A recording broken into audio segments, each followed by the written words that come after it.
Muy buen día a nuestro auditorio en todo el país. Iniciamos ya el programa Punto de Vista, como siempre lo hacemos, enfocando temas que le interesan a usted.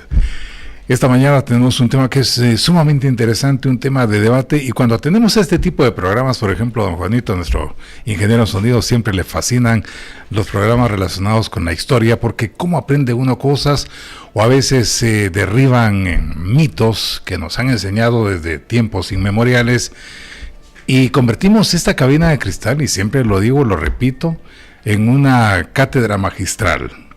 Y precisamente con personalidades como quien nos acompaña esta mañana, el licenciado Salvador Montúfar. Él es catedrático universitario, es historiador guatemalteco, quien nos despeja muchas dudas, y nos da muchas respuestas sobre los temas que tratamos relacionados con efemérides tanto nacionales como internacionales.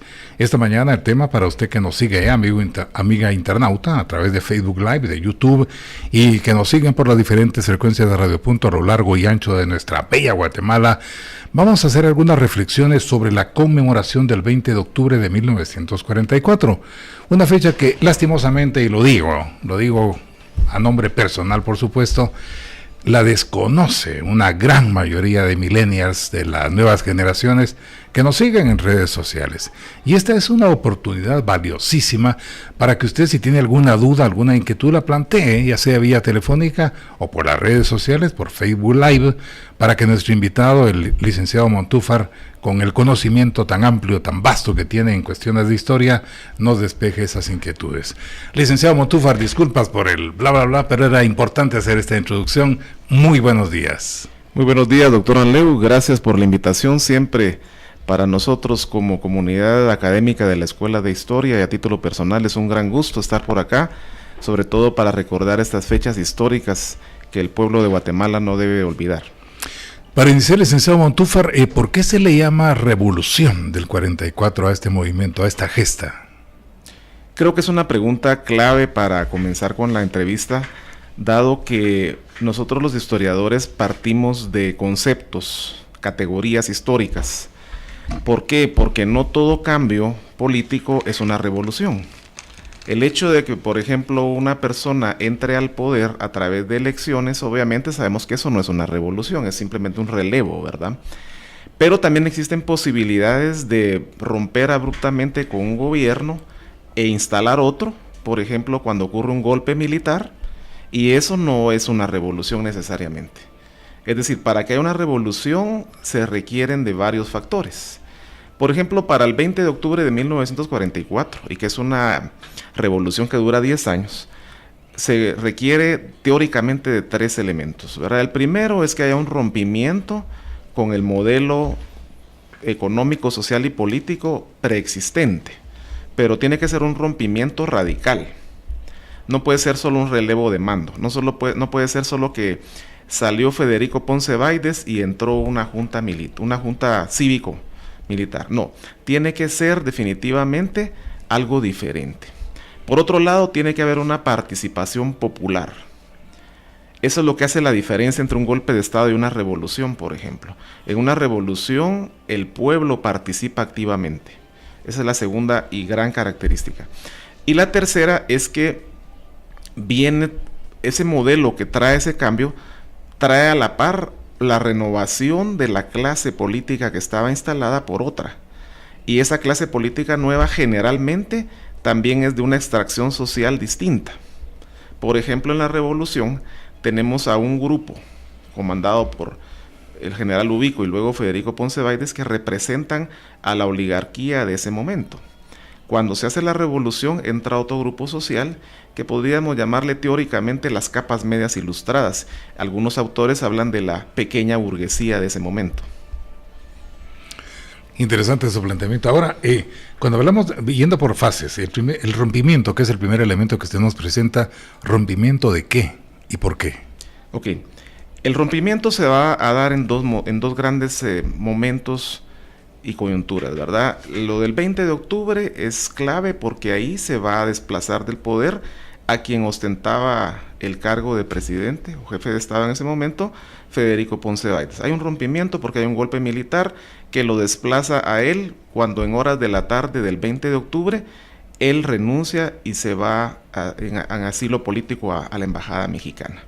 Hay un rompimiento claro, porque él tiene que salir del poder.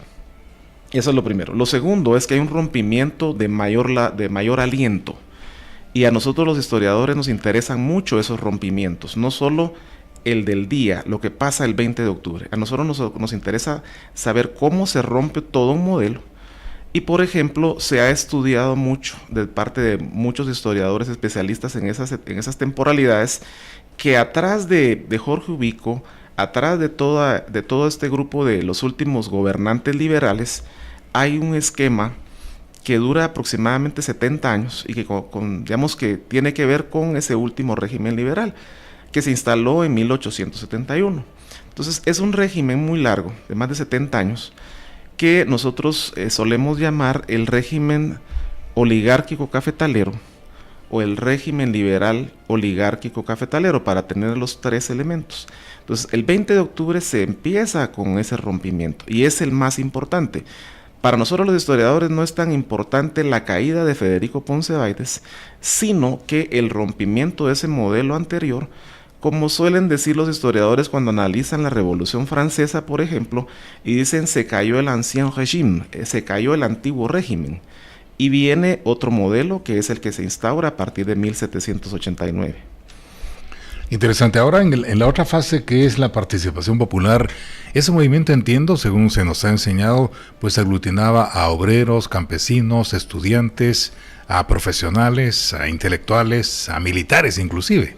¿Es así? Exactamente. El movimiento del 20 de octubre y toda la década es un movimiento multiclasista. Y esto es bien interesante porque es una gran enseñanza para la historia, incluso la historia reciente. Hasta la fecha, ningún movimiento de largo aliento, como fue por ejemplo el movimiento unionista que votó al dictador Manuel Estrada Cabrera, y el movimiento revolucionario del 20 de octubre que votó al modelo oligárquico cafetalero liberal, no se pudieron haber hecho sin el concurso de todas las fuerzas sociales activas. Ninguna clase social, ningún grupo, ninguna élite intelectual, académica o militar pudo triunfar si no hubiera sido por esas alianzas que se hicieron. Definitivamente usted lo plantea muy bien. Participaron los sectores académicos, la universidad estuvo activa, los estudiantes, los profesionales universitarios de la Universidad de San Carlos, que era la única que existía en ese momento. Por supuesto el sector campesino, pero un poquito más a fondo entró después. El sector obrero, que en aquel tiempo eran realmente los artesanos, ¿verdad? Que habían triunfado en el 1920, todavía están activos y participan en esa revolución. ¿Qué decir de los maestros? Los maestros fueron pieza clave en ese movimiento del 20 de octubre. Cuando en aquel tiempo el movimiento magisterial estaba unificado, tenía visión de país, y vemos todas las luchas emprendidas por el magisterio, y de hecho vemos a esa figura señera que es María Chinchilla, que es la mártir del magisterio, que por lo tanto representa ese movimiento. También nos habla de cómo ese movimiento magisterial estaba inmerso en esa lucha. Pero tampoco podemos dejar de lado a los militares, porque muchas veces también se tiende a sesgar el análisis pensando que esto es un movimiento democrático que solo participan civiles, por ejemplo, y no es cierto. Aquí hay que hablar claramente. El movimiento del 20 de octubre implicó la confluencia de militares, pero no cualquier militar. Por supuesto eran militares que también tenían visión de país. Eran militares al estilo de Carlos Aldana Sandoval, al estilo de Jacobo Arbenz Guzmán y Francisco Javier Arana, por citar a los más preclaros, ¿verdad? Sin el concurso de estos militares que querían la transformación de Guatemala, definitivamente no hubiera triunfado ninguna revolución. Ahora, licenciado Montúfar, y también hay otro elemento que es el último que usted menciona, la renovación de la clase política y la asunción, a través de esta revolución del 20 de octubre, de una clase, de una pequeña burguesía. Así la califica usted. Así la calificamos, claramente. Lo que ocurre, pongámonos a analizar qué pasa durante esos 70 años que mencionamos aproximadamente, que van de 1871 a 1944, es lo que los historiadores le llamamos el régimen liberal. Se instaura con Justo Rufino Barrios, Miguel García Granados, ¿verdad? Ya sabemos lo que ocurre allá el 30 de junio de 1871, y finaliza con la renuncia de Federico Ponce Báides. Ese modelo tenía atrás a una clase social muy definida en Guatemala. ¿Quién era? El sector terrateniente y básicamente el sector cafetalero más poderoso de este país. En esos 70 años se configuró una clase que hoy le podemos tipificar como la clase dominante, la oligarquía terrateniente cafetalera guatemalteca. Casi todos los presidentes que tuvo Guatemala o eran cafetaleros o estaban vinculados a este sector poderoso.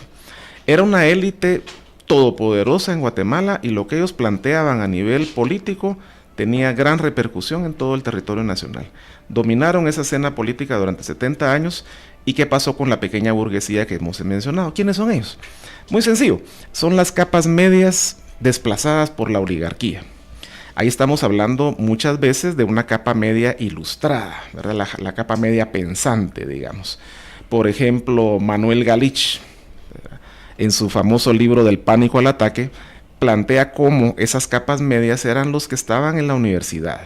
Imaginémonos a todo este sector estudiantil, aquellos profesionales que la oligarquía no los deja seguir avanzando en su desarrollo, porque la oligarquía siempre fue muy cerrada.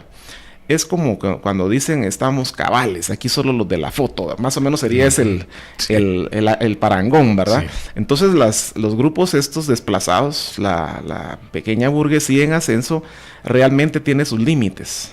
Saben que no pueden seguir, digamos, en todo sentido, ni económico, ni social, ni político. Y esas capas medias también existen, por ejemplo, en el sector del ejército. Por ejemplo, ahí hay gente que se fue a estudiar a la escuela politécnica, que obtuvieron becas para irse a estudiar y especializarse en el extranjero, principalmente en los Estados Unidos, y son gente que han tenido toda una carrera, una trayectoria política, quiero decir académica, pero no tienen ya las posibilidades de seguir avanzando, porque la oligarquía también se cierra alrededor del ejército, ¿verdad?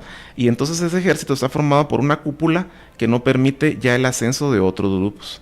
Y si nos damos cuenta, la gente que se levanta son los jóvenes militares de aquel tiempo, era gente que oscila en los 30 años. Realmente estos militares que se alzan el 20 de octubre son jóvenes para ese momento, y la vieja oligarquía alrededor del ejército no permite eso. Por lo tanto, sí es interesante saber que es ese grupo llamado pequeña burguesía, hoy le llamaríamos capas medias ilustradas, las que quieren esa renovación, y de hecho se nota cuando vemos la conformación del Congreso del año 45. Al analizar la conformación del Congreso, ahí estamos viendo profesionales, maestros, intelectuales, gente muy diferente a la que estuvo en la asamblea ubiquista. Interesante, vamos a ir a una pausa, pero antes quiero agradecer los mensajes que nos envían vía Facebook Live. Luis Pérez dice, buenos días. Juan Peck, Estuardo Concoguá está con nosotros también José Miguel Castillo. La pausa y volvemos. Está escuchando Punto de Vista. En breve continuamos. 8:19. Durante los desastres naturales del 2017 en Puerto Rico, el único medio de comunicación que continuó transmitiendo información a la población fue la radio. La mayoría de los teléfonos móviles puede funcionar como receptor de radio de frecuencia modulada y recibir información vital en casos de emergencia.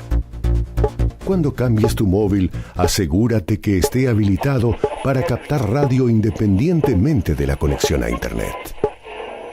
Es una campaña de la Asociación Internacional de Radiodifusión, AIR, para impulsar la radio libre y gratuita en los teléfonos móviles. La radio va contigo siempre. Con el carisma que le caracteriza, el Padre Hugo Estrada tiene un mensaje de esperanza para usted.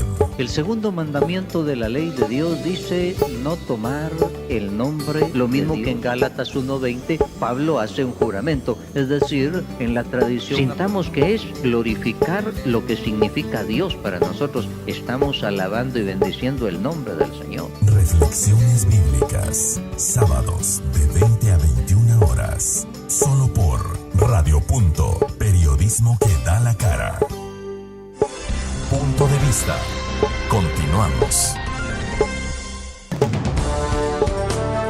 Vamos a continuar con el punto de vista del día de hoy. Estamos conversando, haciendo reflexiones con nuestro invitado, el licenciado Salvador Montúfar, historiador y catedrático universitario de la Escuela de Historia de la Universidad de San Carlos de Guatemala, en relación a la conmemoración del 20 de octubre. Ya nos ha puesto en el primer contexto sobre lo que estamos conversando.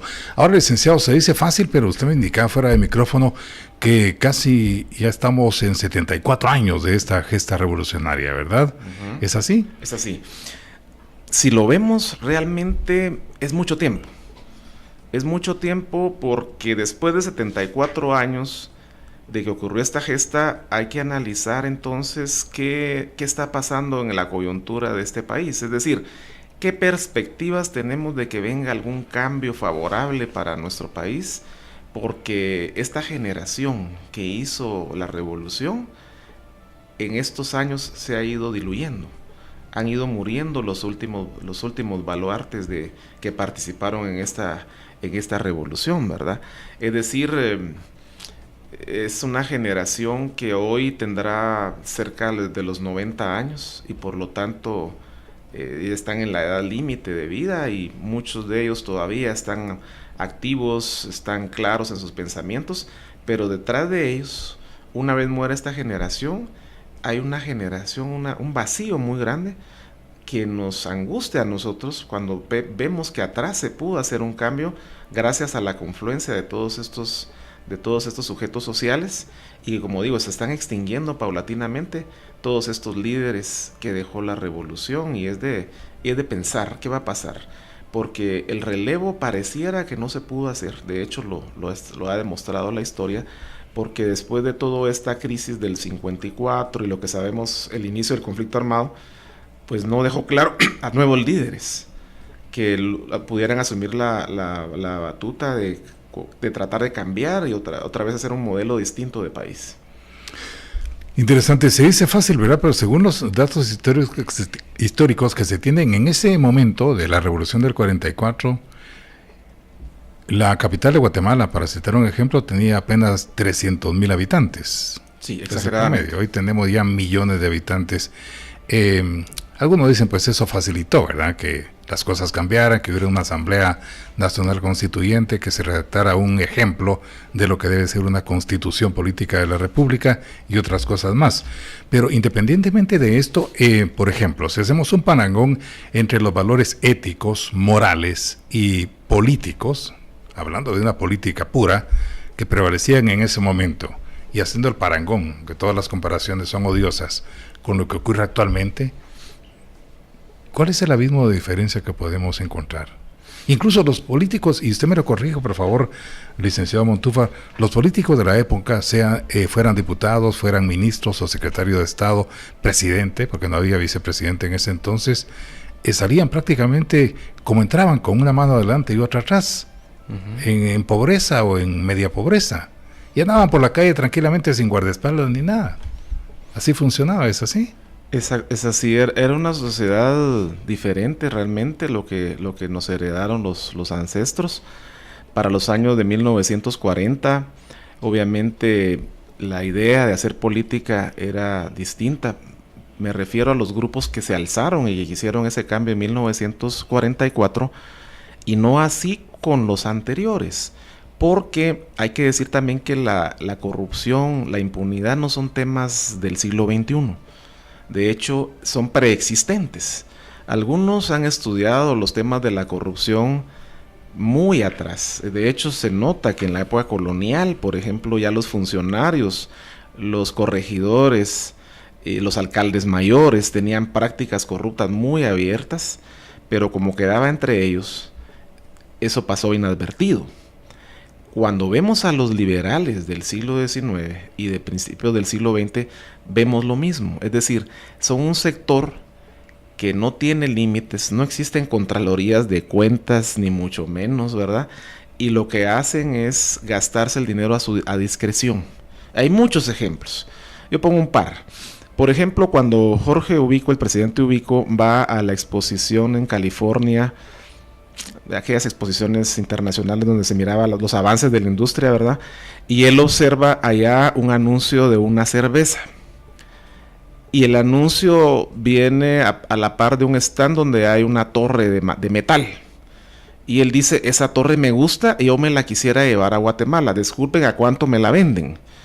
Y hacen la negociación $30,000 y esa es la famosa Torre del Reformador. Y él se la trae a Guatemala, la instala, se erige como tal y hoy es un símbolo erróneo, histórico símbolo erróneo de la época liberal, porque no se edificó acá ni mucho menos, sino es una copia mal hecha de la Torre Eiffel. Y es una cosa que él compró allá de una vez con recursos del Estado, pero no tuvo que pasar por ningún filtro, ni mucho menos, ¿verdad? Es un ejemplo. El otro más burdo es lo que ocurre en los años 40, cuando él es nombrado por la Asamblea Nacional como el defensor de los valores de la patria, y la Asamblea dice, por los méritos que el general Ubico tiene, merece un reconocimiento pecuniario, le vamos a dar un premio. Y el premio que la Asamblea le otorga no fue solo un diploma, sino que le otorgan 200,000 quetzales de los recursos del Estado, de la hacienda pública. Y él no dijo que no, sino que al contrario lo recibió. Para poner a la audiencia en contexto, pensemos que un maestro de educación primaria ganaba entre 8 y 15 quetzales mensuales en aquel tiempo. Entonces imagínense lo que significaba recibir 200,000 quetzales. Estamos hablando de una forma de corrupción solapada. Es decir, también ya en esos años ya existían esos mecanismos de corrupción y de impunidad, ¿verdad? Hoy a mucha gente le parece el general Ubico como el gran presidente, pero olvidan estas cosas porque la historia no lo ha relevado, y es importante en esta fecha recordar que contra ese tipo de gente, contra ese tipo de corruptos, se levantó la revolución del 20 de octubre. Y ahí sí viene un cambio de ética.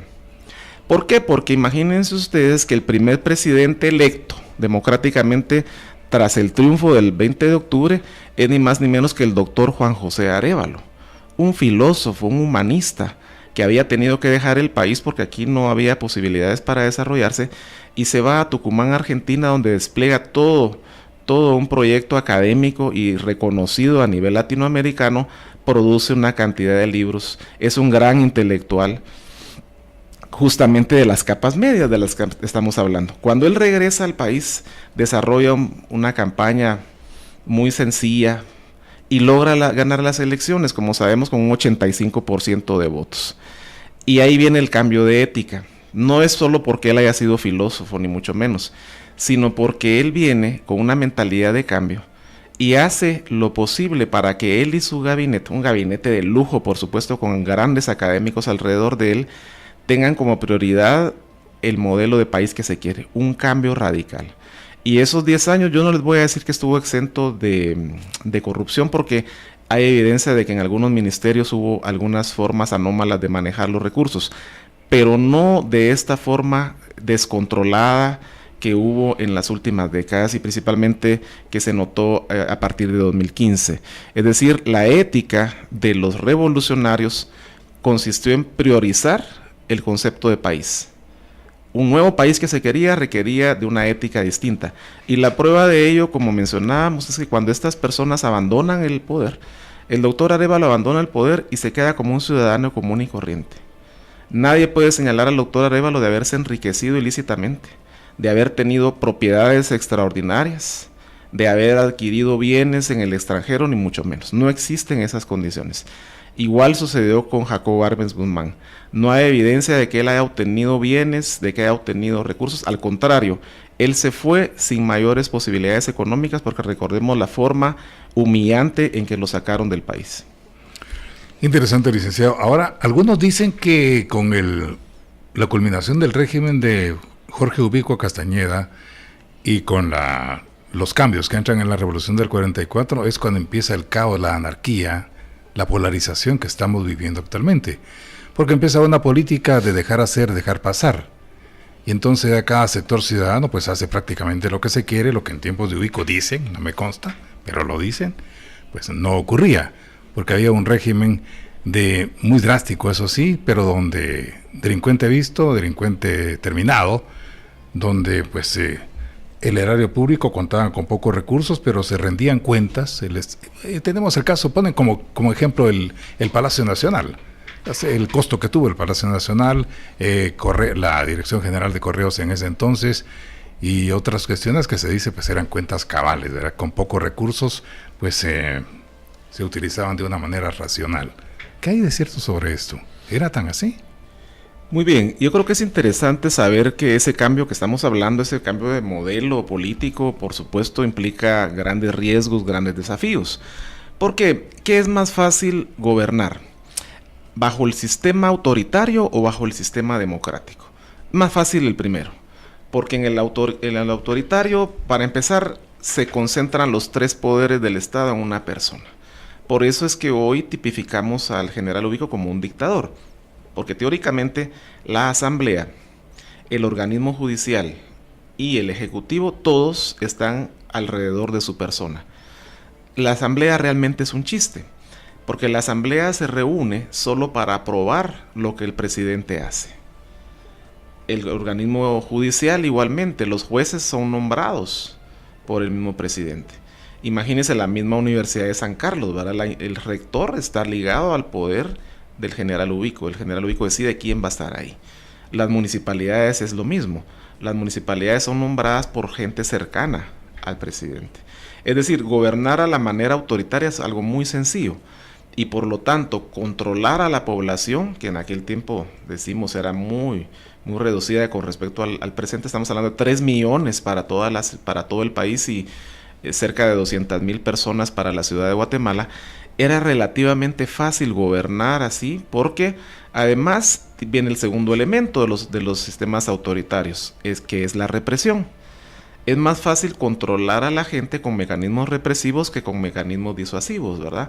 Por ejemplo, hay mucha tendencia hoy en ciertos sectores de la población a señalar a la instancia de derechos humanos como algo que solo favorece a los delincuentes.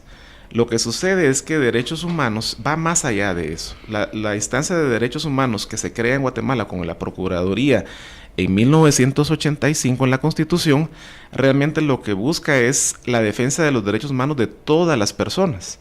En cambio, en la época del general Ubico no existían tales derechos humanos, por lo tanto, para él era muy sencillo tomar decisiones, por ejemplo, quién iba a la cárcel, incluso quién iba al paredón de fusilamiento. Recordemos que muchos opositores simplemente fueron señalados de traidores a la patria. ¿Y cuál era la consecuencia de ser traidor a la patria? Pasar al paredón de fusilamiento. Por lo tanto, como decían muchos autores, en la época de Ubico lo que había era la paz de los cementerios. Es decir, el que se oponía era candidato al exilio, a la cárcel o a la muerte. Como insisto, es más fácil gobernar así, ¿verdad? Pero la democracia requiere mayores esfuerzos porque se trata de buscar consensos, se trata de que los organismos del Estado sean independientes, se trata de que las cuentas sean cabales a nivel de los diferentes mecanismos de control, por ejemplo. Entonces, más complejo, pero también lo decía Aristóteles, el sabio griego. Él decía, lo que sucede con la democracia es que hay un momento de inflexión donde cae en demagogia.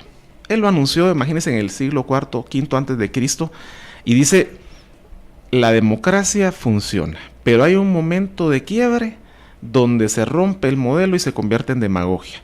Es cuando los valores se rompen y los supuestos beneficios de la democracia, que son lo que usted menciona, el caos, la anarquía, cuando cada quien quiere hacer lo que quiere, ¿verdad? Y entonces, ¿qué pasa? Se genera el mecanismo interno de la población que dice, bueno, entonces si la anarquía está aquí, mejor que venga el orden. Y es donde la gente empieza a clamar sistemas más autoritarios, más represivos, que tampoco, por supuesto, son la solución. Interesante, se dice tanto, licenciado Montúfar, sobre eso. Aquí tengo un mensaje que envía don Catarino Escobar, nos escucha en Sinaloa, México.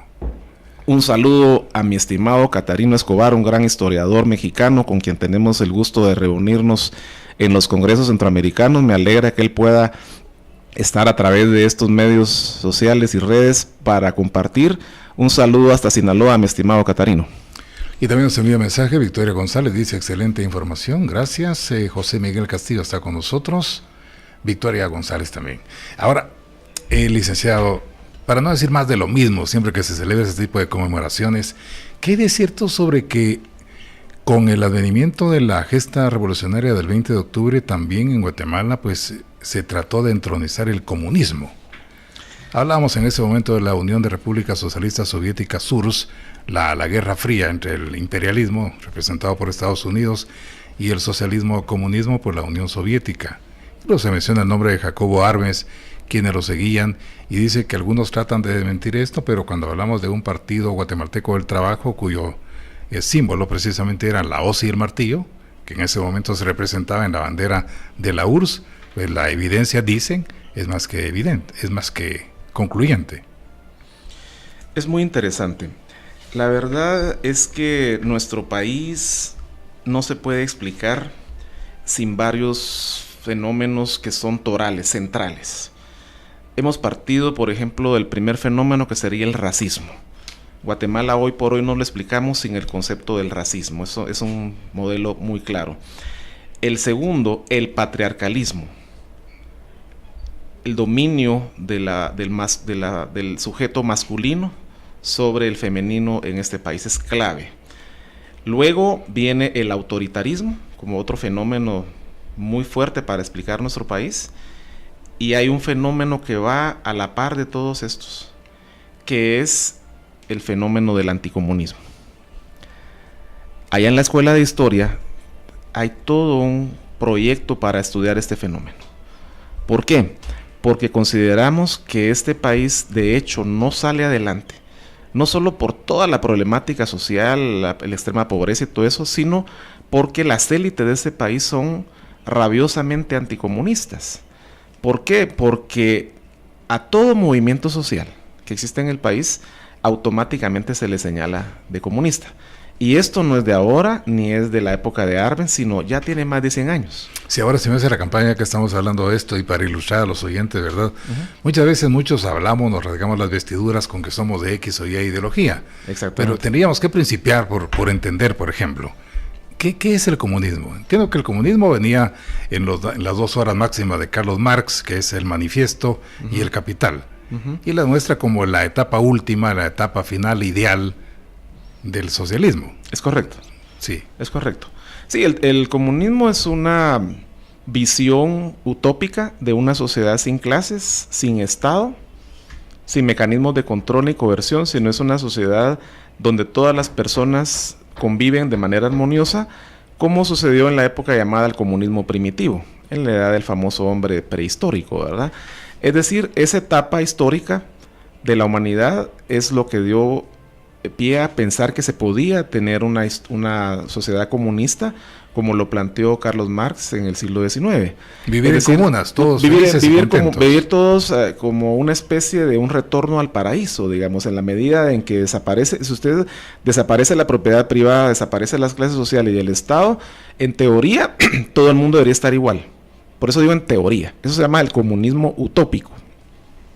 En la realidad, lo que ocurrió es lo que se llama el socialismo real, la palabra lo dice todo. Los países de socialismo real, de la Unión Soviética, todos ellos, y es muy sencillo, yo le digo a mis estudiantes, no nos hagamos bolas. En el mundo actual, solo hay 4 países socialistas.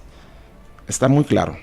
China Popular, Corea del Norte, Cuba y Vietnam.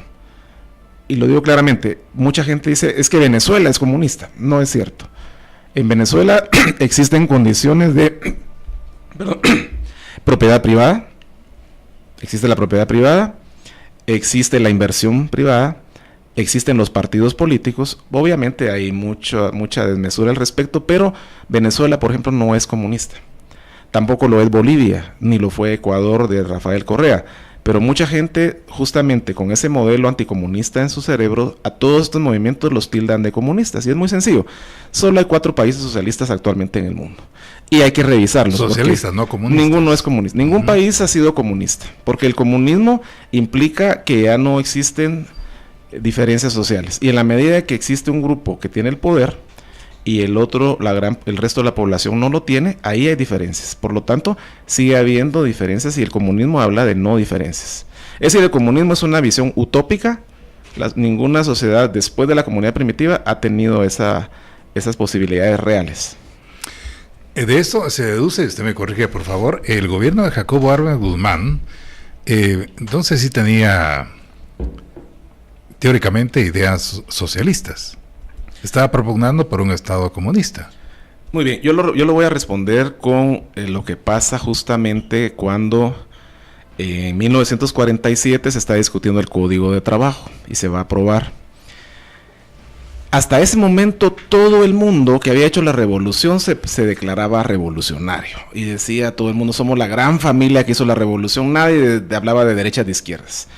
Cuando en la presidencia de Juan José Arévalo se proclama el Código de Trabajo, ahí sí cambiaron las aguas, fue el punto de inflexión. Hay un antes y un después del Código de Trabajo.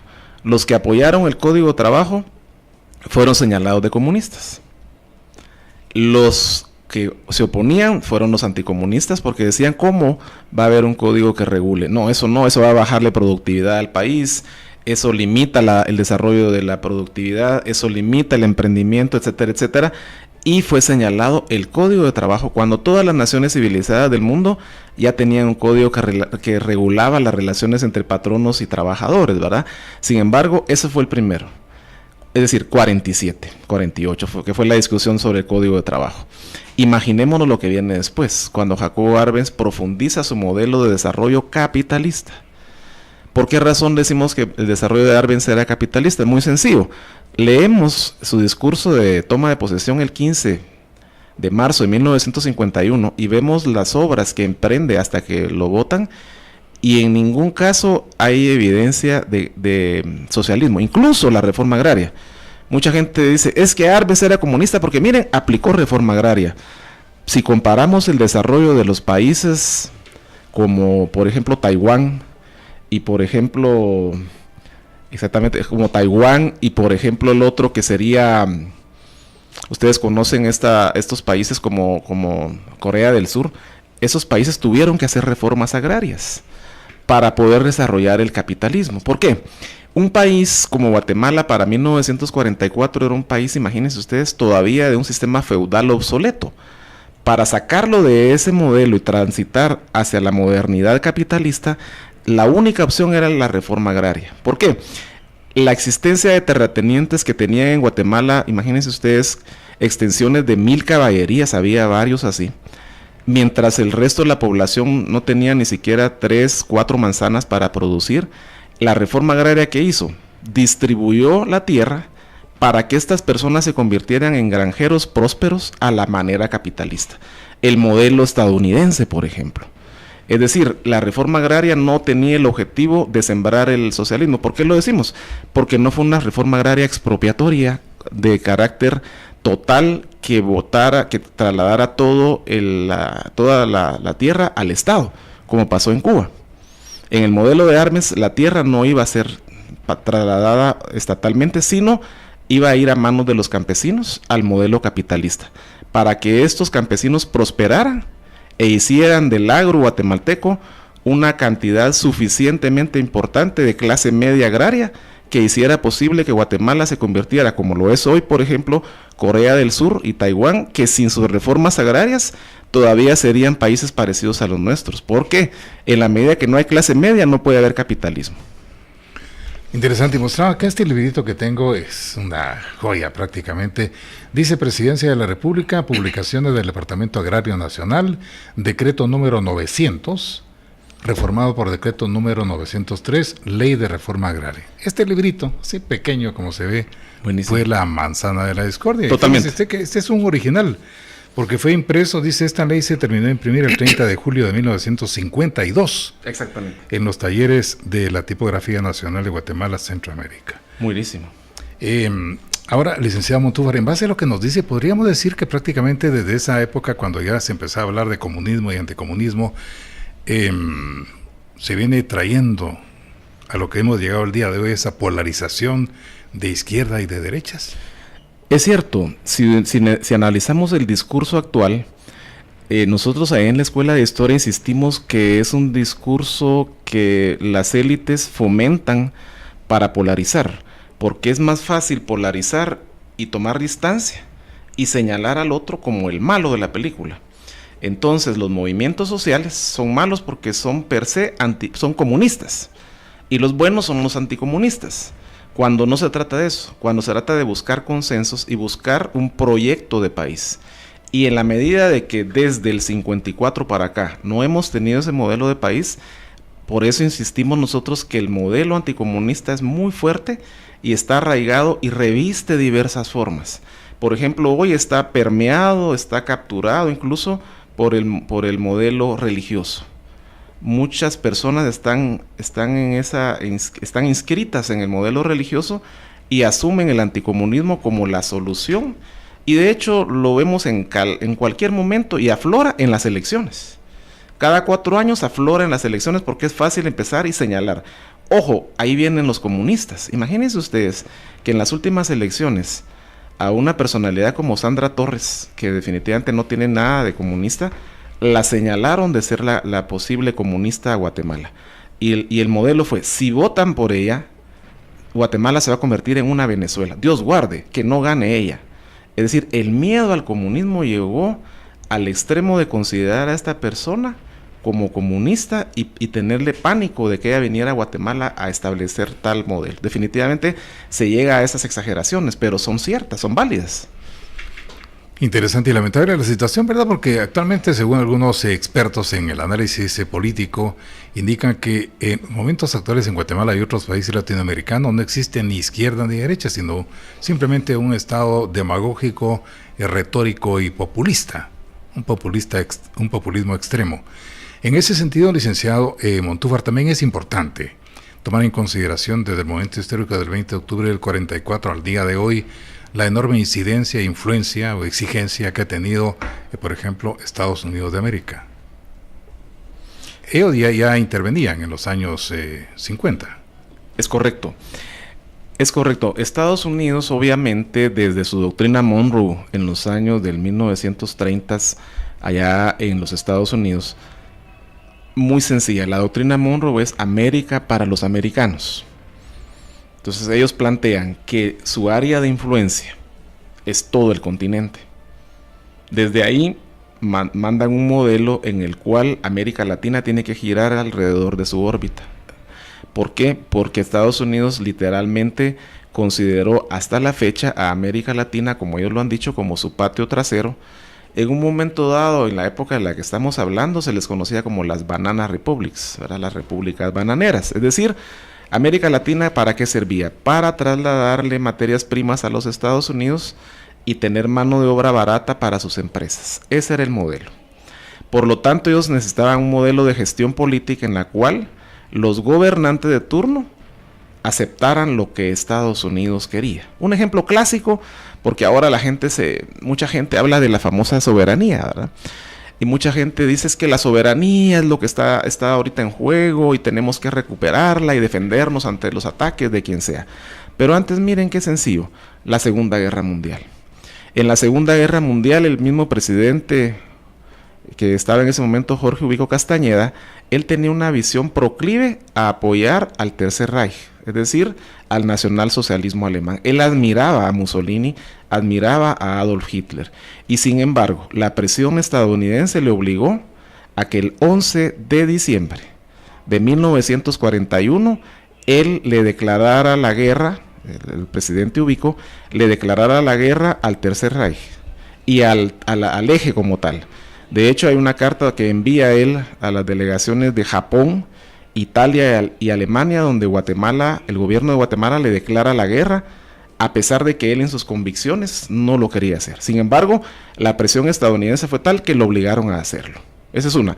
Y la más grave es lo que ocurre con la caída del presidente Arbenz, porque Estados Unidos, de manera abierta, participa en esa caída y es un actor central en la caída del presidente Arbenz, al extremo de que los documentos desclasificados de la CIA, como usted bien hacía referencia hace un rato, los documentos no mienten, son la base, son el tema toral con el que trabajamos los historiadores. Los documentos desclasificados de la Central de Inteligencia Americana demuestran que los Estados Unidos, como bien lo dijo una vez el presidente Bill Clinton, participó abiertamente en la caída del presidente Arbenz cuando lo derrocaron el 27 de junio de 1954. En ese tiempo, la injerencia fue abierta y absoluta. Y si usted se da cuenta ahora, mucha gente se rasga las vestiduras clamando por esa soberanía, cuando esa misma gente que lo dice ahora es la misma que permitió que un gobierno extranjero votara a alguien legítimamente electo como era el presidente Arbenz. Interesante su planteamiento. Ahora, dentro de la óptica de la historia que ustedes analizan, obviamente no podemos hablar solamente de la influencia de Estados Unidos, porque para que haya un conflicto tiene que haber dos actores. También se dice que si Estados Unidos no hubiera intervenido en ese momento de la Revolución del 44, específicamente en el régimen de Jacobo Arbenz Guzmán, Guatemala se hubiera convertido en el primer país en Latinoamérica en pertenecer a la órbita soviética, mucho antes que Cuba. Incluso demuestran con documentos que aquí en Guatemala pues estuvo prácticamente planteando los escenarios de lo que era una revolución al estilo socialista, Ernesto El Che Guevara, Fidel Castro, incluso Che Guevara. Hay una pensión mesa aquí frente a la iglesia Capuchinas, donde ellos tienen un cuarto, usted paga, no sé, $2-3 o cuántos quetzales, y ahí está la cama donde durmió el Che Guevara. Es incluso algunos que llevan la playera del Che Guevara impregnada lo desconocen, ¿verdad? Sí, es cierto. Pero es correcto eso, que ya había intromisión de la Unión Soviética aquí para hacer de Guatemala el primer país comunista de Latinoamérica. Pues mire, el tema de la Unión Soviética vinculada con la Revolución de Octubre siempre va a ser fascinante, porque hay toda una propaganda desde esa época. Yo he tenido la oportunidad de revisar los periódicos de los años 53, 54, y es interesante cuando se señala al presidente Arbenz y se le dice, él es la cabeza de playa del comunismo internacional, es la propaganda soviética en el país, y él es el títere de los soviéticos, y así se le califica en los medios de prensa de esa época. Y uno revisa y dice, bueno, eso está llegando a las capas medias que están leyendo los periódicos, ¿verdad? Y definitivamente las capas medias empiezan a tener temor de que entre el comunismo a Guatemala, y creen a pie juntillas que el presidente Arbenz es esa figura del comunismo internacional. Pero cuando uno analiza a la luz de los hechos cuál era la relación real entre el gobierno de Arbenz y la Unión Soviética, lo primero que hay que decir es que era nula, porque no existían relaciones diplomáticas con la Unión Soviética. Definitivamente no había un vínculo, la Unión Soviética ni siquiera tenía delegados. El chiste es que Guatemala quiere acercarse en un momento dado para obtener armas, por ejemplo, y esta gente le da la espalda, ni siquiera tenían idea que era Guatemala, por ejemplo. Y es así como pues el presidente Arbenz comete un error estratégico cuando manda a comprar armas a Checoslovaquia, que era un país de la esfera socialista de aquel tiempo, la Europa del Este, porque la Unión Soviética ni coco, como decimos en Guatemala, les puso. Es decir, la Unión Soviética tenía su proyecto en Europa, ese era su modelo, y no estaba pensando ni mucho menos en Guatemala, ni siquiera existía en sus planes. Era una situación bien interesante, porque para nada había la intención de tener en Guatemala al primer país socialista en América, porque no existían esas condiciones, no había ninguna relación entre el gobierno de Arbenz y la Unión Soviética, eso está bien claro. Interesante, lastimosamente tenemos solo 5 minutos, con estos temas uno quisiera tratarlos 2, 3, 4 horas o días continuos, ¿verdad?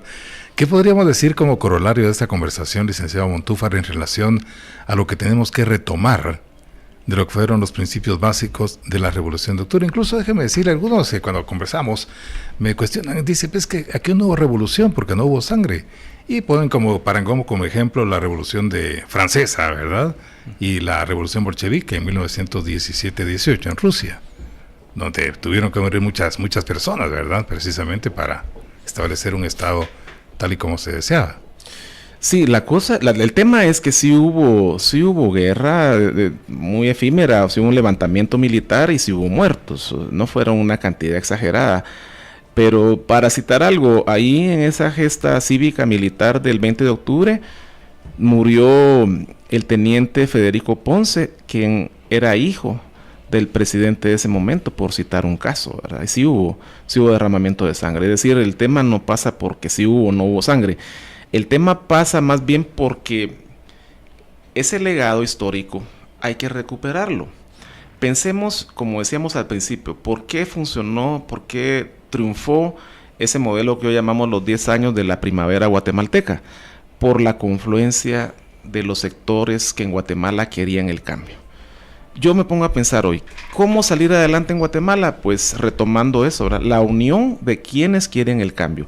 ¿Y qué querían estas personas? Cambiar a Guatemala de eso obsoleto que tenía ese modelo feudal, de ese modelo político tradicional, y había que modernizar al país. Y lo lograron en 10 años. Obviamente se truncó, pero hoy pongámonos a pensar. ¿Qué sectores en Guatemala estarían interesados en cambiar a Guatemala? Y no pensemos en ideología ni de izquierda ni de derecha. Yo creo que hay que irse a la idea de que todos aquí que tenemos el interés de salir adelante como país, todos coincidimos en que todos queremos educación de buena calidad. Todos queremos servicios de salud de primer orden. Todos queremos una mejor infraestructura. Todos queremos un ejercicio ciudadano de calidad, es decir, la participación que no sea solo en las urnas, sino que sea una democracia que se haga efectiva a lo largo del tiempo y no solo en el momento de las elecciones. Todos queremos una efectiva separación de los 3 poderes del Estado, organismos del Estado. Todos queremos que haya mejores y mayores controles y que nadie, ni siquiera los grandes líderes de este país, estén ajenos a eso. Ahora la pregunta es, ¿quiénes están dispuestos a hacer ese cambio? Y ahí la respuesta es que nos damos cuenta que muy pocos quieren arriesgar sus privilegios. Sin embargo, si retomamos esos valores que nos legaron los ciudadanos, que en el año 1944 se arriesgaron para ese cambio, podríamos tener esa reserva moral que nos hace falta en estos momentos para hacer los cambios que el país necesita. Interesantísimo su mensaje, licenciado Montúfar, como siempre, no sabe cuánto le agradezco. Tengo un mensaje por acá de Leti Contreras, dice, excelente programa. Leonel López también nos envía mensaje. Leti Contreras dice, sintonicé tarde. ¿Quién es el invitado? Le cuento, es el licenciado Salvador Montúfar, historiador y catedrático de la Escuela de Historia de la Universidad de San Carlos de Guatemala. Jorge Cuellar dice, patojos de 18 a 25 años hubieran visto y oído esta conversación. Y es interesante, ¿verdad? Porque precisamente así se hace ciudadanía también. Así es. Así que, licenciado Montúfar, no sé usted cuánto le agradezco la gentileza de habernos acompañado. Las gracias por esta cátedra magistral a través de redes sociales y de las diferentes frecuencias de Radio Punto. A usted que nos escucha, la invitación cordial para el próximo lunes. Para el 2 de noviembre, para el próximo martes a las 8 de la mañana. Vamos a confirmarlo, ¿verdad? De la manera que sea, les agradezco la atención. Muchas gracias por haber estado con nosotros y nos escuchamos y nos visualizamos más adelante.